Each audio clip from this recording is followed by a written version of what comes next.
So good morning everyone. This is Tavleen Kaur here and today I welcome you again. Okay. So आज का हमारा जो topic रहेगा वो हमारे होंगे प्रेपोजिशन. आज जिस टॉपिक को हम कवर करेंगे वो बहुत ही इंटरेस्टिंग टॉपिक है बिकॉज हमने इनको बहुत बार पढ़ा है प्रेपोजिशन को.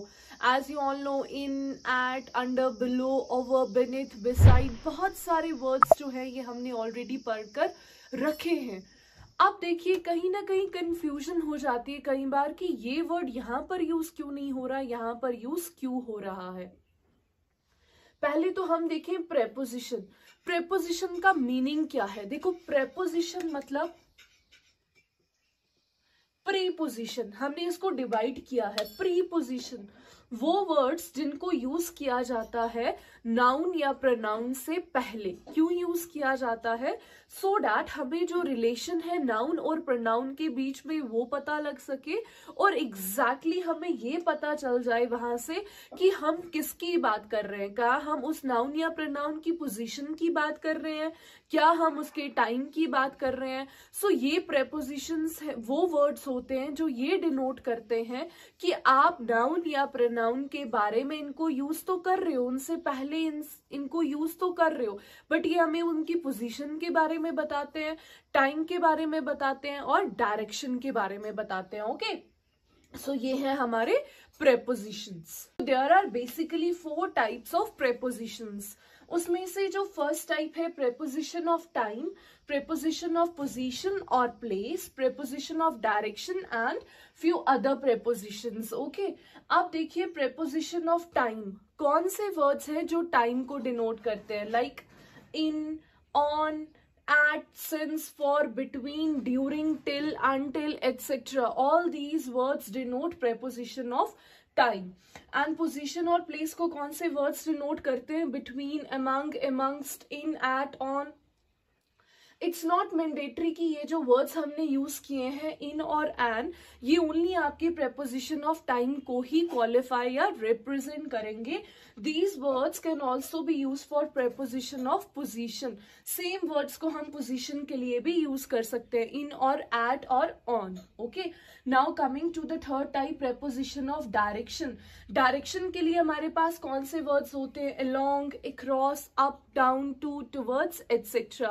And last, prepositions like by, of, with, of, without, etc. So these are 4 types of prepositions, and now one by one we are going to read about all these prepositions. अब हम इन सब prepositions के बारे में one by one पढ़ेंगे कि कौन सी preposition exactly किसके लिए यूज होती है. Okay, we are going to start with prepositions of time one by one. जो हमने words लिखे थे, कौन से words denote करते हैं टाइम को, उनके uses हम देखने जा रहे हैं. ओके, फर्स्ट आप देखिए, Neelam is dash the room. Neelam is dash the room. अब यहाँ पर हम कौन सी प्रेपोजिशन लिखेंगे? In, on, at, under. क्या यूज होगा? नीलम इज. मोस्टली सबका आंसर होगा Neelam is in the room, because ये हमें बोलने में ही सेंटेंस का करेक्ट वर्ड जो है वो पता चल जाता है. बट देखिए इसका रूल क्या है. इन कहाँ पर यूज होता है? इन यूज होता है उस ऑब्जेक्ट के लिए या नाउन के लिए जो इनसाइड समथिंग एल्स है और वो 4 बाउंड्री से या 3 बाउंड्री से क्या है? सराउंडेड है, कवर्ड है. अब नीलम रूम के अंदर है, तो रूम क्या है? रूम कंस्ट्रक्टेड है और नीलम उसके अंदर बैठी है. मींस 4 साइड से या 3 साइड से वो इनक्लोज्ड है. तो वो ऑब्जेक्ट जो इनसाइड समथिंग एल्स होता है और कवर्ड होता है, सराउंडेड होता है, तो उसके लिए हम क्या यूज करते हैं? In. For example, the doll is dash the cupboard. Doll cupboard के अंदर है.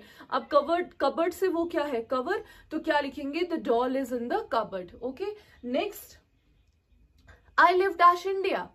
अब इसके लिए क्या लिखेंगे? सब यही बोलते हैं आई लिव इन इंडिया. अब इंडिया से तो आप कवर्ड नहीं हो, सराउंडेड नहीं हो, तब यहां पर इन क्यों यूज हुआ? In is also use for countries. In countries के लिए यूज होता है और बिग टाउन्स के लिए. Okay, in is use for countries as well as big towns. अब नेक्स्ट देखते हैं. इनका यूज तो हमें क्लियर हो गया. इन यूज होता है वो ऑब्जेक्ट जो एनक्लोज्ड होता है और सराउंडेड होता है, प्लस वो यूज होता है कंट्रीज के लिए और बिग टाउन्स के लिए. I am dash my home. Can we say I am at my home? Or I am in my home? I am at my home.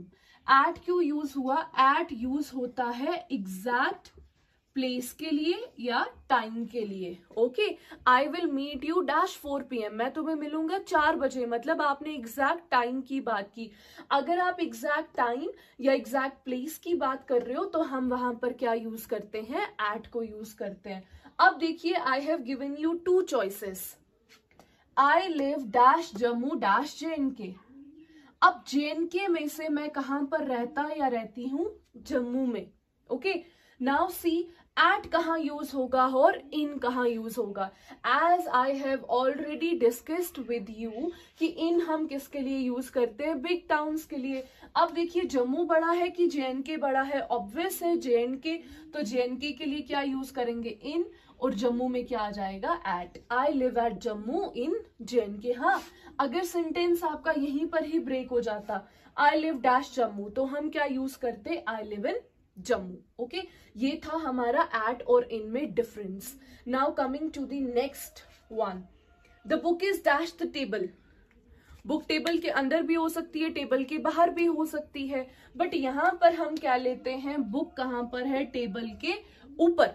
Okay, the book is in the table, वो भी correct होगा. उसके आगे आपको कोई ना कोई hint दी होगी. ओके, जहां पर 2 से 3 ऑप्शंस अगर सुटेबल होते हैं वहां पर हिंट दिया होता है कि आपको हिंट को देखकर देखना है कि ऑन आएगा या इन आएगा. Likewise I can say the book is under the table touching the surface of the earth. अगर अर्थ को टच कर रहा है तो इट मीन्स टेबल के अंडर ही होगा. अगर ऊपर है तो रूफ तक होगा. कोई ना कोई हिंट हमें गिवन होती है. अब मैं यहाँ पर बोल रही हूँ जो बुक है वो टेबल के ऊपर है. देखिए, on. On, we all know on is used to denote an object which is placed above something else, जो किसी और object के ऊपर है. But yes, there is one condition. That object must touch the another object. वो object जो है वो दूसरे को touch करना चाहिए, टचिंग में होना चाहिए. For example, the pen is on my hand. अब ये मार्कर मेरे हैंड के ऊपर है ना. अब ये मार्कर मेरे हैंड के ऊपर है तो मतलब मेरा मार्कर जो है मेरे हाथ को टच कर रहा है, तभी मैं क्या बोलूंगी? ऑन बोलूंगी. क्लियर हो गया? ऑन कहां पर यूज होता है? On is use to denote an object which is placed something which is placed above something else and is often touching it. Okay, so ये था हमारा on. Now let's move to the second next rule. I have been sleeping dash 4 hours. I have been sleeping dash 4 PM. Now you have 2 choices. आपके पास एक option है since, एक option है for. अब आप देखिए दोनों में से appropriate क्या होगा? since होगा कि for होगा? I have been sleeping dash 4 hours. I have been sleeping for 4 hours. Yeah, I have been sleeping since 4 hours. I have been sleeping for 4 PM. Now see, 4 hours 4 घंटे.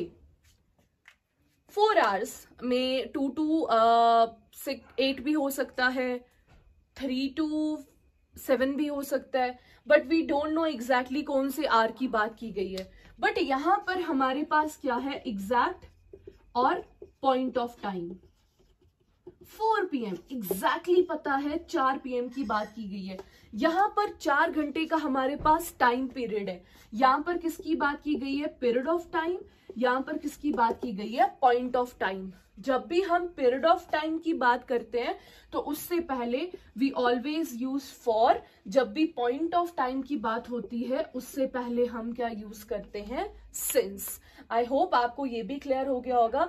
Since is use to denote point of time or an exact time, whereas for is used to denote period of time. जहां पर हमारे पास कह लो I have been traveling dash 4 months. I have been traveling for 4 months because 4 months में से कौन से month में मैंने ट्रेवलिंग स्टार्ट किया था वो आपका मेंशन्ड नहीं है. ऑलराइट, नेक्स्ट रूल में हम आते हैं.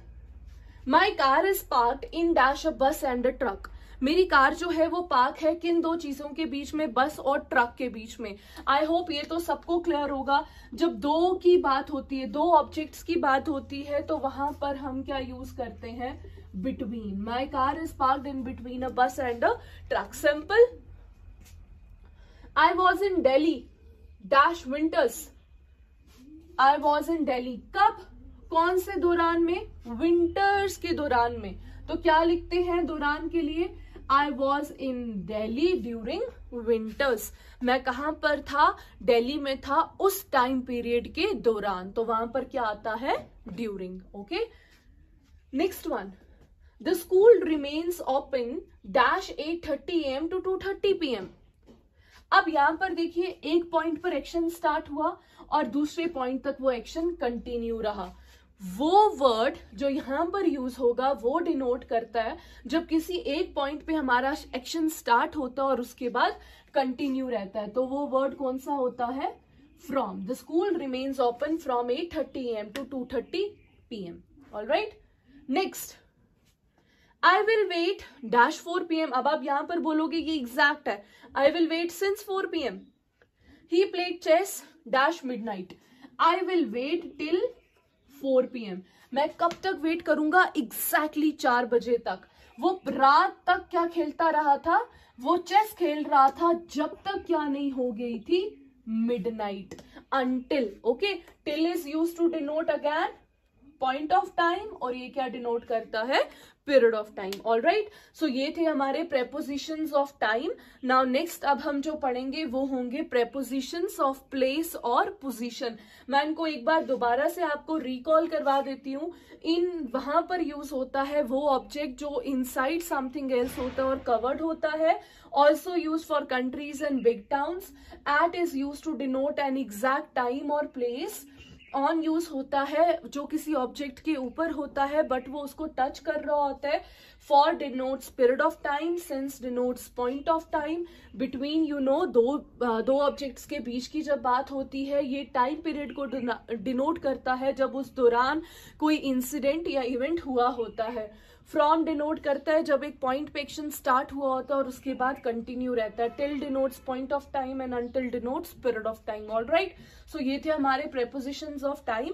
Now let's move to prepositions of place और पोजीशन। टाइप जो है हमारी वो है प्रेपोजिशंस ऑफ प्लेस और पोजीशन। प्लेस और पोजीशंस के लिए कौन सी प्रेपोजिशंस जो है उनको हम यूज करते हैं। अब देखिए बिटवीन तो आपको पता है, बिटवीन यूज होता है दो ऑब्जेक्ट्स के बीच में जब बात होती है।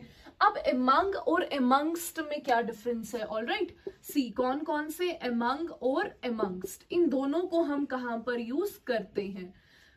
Distribute the sweets dash the children. आप इन स्वीट्स को डिस्ट्रीब्यूट कर दो बच्चों के बीच में। अब बच्चे दो तो नहीं है, बच्चे बहुत सारे हैं। जहां पर दो से ज्यादा की बात होती है वहां पर हम क्या यूज करते हैं, एमंग। बट जहां पर हम दो के बीच में बात करते हैं तो बिटवीन। तो अब हम क्या लिखेंगे, distribute the sweets among the children. बच्चों के बीच में इन स्वीट्स को क्या कर दीजिए, डिस्ट्रीब्यूट कर दीजिए। अब देखिए एक पूरी क्लास का ग्रुप है, ठीक है, अप्रॉक्स 20 to 25 स्टूडेंट्स हैं एक क्लास में से। उसमें से मैं एक ही बच्चे की बात कर रही हूँ, वो होगा कोई भी मीना और राम और श्याम, एनीवन एल्स। अब मैं बोलूंगी पूरी क्लास में से जो सबसे इंटेलिजेंट है वो कौन है, श्याम है।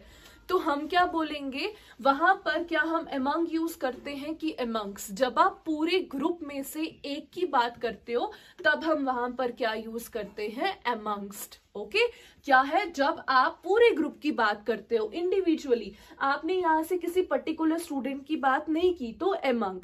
बट आप जब पूरे ग्रुप में से किसी पर्टिकुलर की बात करोगे तो क्या यूज करेंगे, एमंगस्ट। One more use. अब देखिए यहां पर आपके पास 2 ऑप्शंस है, एमंग और एमंगस्ट का। यहां पर फर्स्ट लेटर क्या है हमारी, कॉन्सोनेंट। यहां पर फर्स्ट लेटर क्या है हमारी, वॉवल। कॉन्सोनेंट से पहले हम यूज करते हैं एमंग, वॉवल से पहले हम यूज करते हैं एमंगस्ट। ऑलराइट, सो ये क्या है हमारे यूजेस एमंग और एमंगस्ट के। Now see the next one. Again you have 2 options, beside and besides. एक बिसाइड और एक बिसाइड्स। अब इन दोनों वर्ड में क्या डिफरेंस है, go and sit dasher, besides they have a lot of things in common beside their profession। उनके profession के अलावा उनकी बहुत सारी चीजें और भी कॉमन में है। अब देखिए ये बिसाइड होता है बाय द साइड ऑफ, किसी की साइड पर, सपोज मेरी साइड में, ठीक है, ये बिसाइड्स होता है इन एडिशन टू, इसके अलावा। अब वो क्या कह रहा है, गो एंड सिट, उसके साइड पर बैठ जाओ, तो साइड वाला कौन सा होता है, go and sit beside her. They have a lot of things in common, besides, profession के अलावा। तो अगर अलावा वाला वर्ड होगा तो एस वाला, अगर किसी के साइड में तो बिसाइड। ओके, यहां पर देखते हैं, I will complete this work dash 2 hours। अब हमारे पास 2 ऑप्शंस है, I will complete this work, मैं ये काम कंप्लीट कर लूंगा, ये सेंटेंस यहां पर भी ब्रेक होता है। बट आगे हमारे पास क्या है, एक रिस्ट्रिक्टेड और लिमिटेड टाइम पीरियड है कि मुझे कितनी देर में काम कंप्लीट करना है, 2 hours में। जब भी हमारे पास एक लिमिटेड टाइम पीरियड होता है तब हम वहां पर क्या लिखते हैं, with in. I will complete this work with in 2 hours, 2 hours के बीच में ही। नेक्स्ट, अब आपके पास यहां पर 2 ऑप्शंस हैं, इन स्पाइट ऑफ और डिस्पाइट। डैश बीइंग लेट, अभी की वो लेट है, he was allowed to enter the class, but फिर भी उसको क्या किया गया, क्लास में एंटर करने के लिए परमिशन दी गई। इसका मतलब जो एक्शन हुआ था, जो काम यहां पर हुआ, उसके ऊपर एक्शन नहीं लिया गया क्योंकि वो लेट था, बट तब भी उसको क्लास में एंटर करने दिया गया। तो आप क्या लिखेंगे, इन स्पाइट ऑफ लिखेंगे कि डिस्पाइट लिखेंगे, in spite of being late और डिस्पाइट बीइंग लेट, और डिस्पाइट ऑफ बीइंग लेट। बहुत सारे जो मेजॉरिटी होगी उनका आंसर यही होगा, in spite of being late. हालांकि वो लेट है बट फिर भी उनको क्लास में एंटर करने दिया गया। देखिए, इन स्पाइट ऑफ का मीनिंग मतलब जब किसी काम पर एक्शन नहीं हुआ। इन स्पाइट ऑफ एंड डिस्पाइट, ये दोनों वर्ड सेम है मीनिंग में, आप दोनों यहां पर यूज कर सकते हो, बट डिफरेंस क्या है, डिस्पाइट के साथ कभी भी प्रेपोजिशन ऑफ यूज नहीं होगा, ये हमें याद रखना है। Either you can write in spite of being late he was allowed to enter the class, or you can write despite being late he was allowed to enter the class. Both the options are correct here. All right, so ये थे हमारे prepositions of place और position। दोबारा बता देती हूँ, among is used to denote more than 2 objects। amongst use होता है जब सब में से हम particular एक की बात करते हैं, इसको consonant से पहले और इसको vowel से पहले use करते हैं। beside किसी की साइड पर, besides in addition to उसके अलावा, within जब हमारे पास restricted और limited time period होता है। in spite of and despite are same in meaning, but never write down preposition of with despite। all right, so ये थे हमारे prepositions of position और place। अब हम थर्ड टाइप जो है वो देखेंगे preposition of कौन से, direction।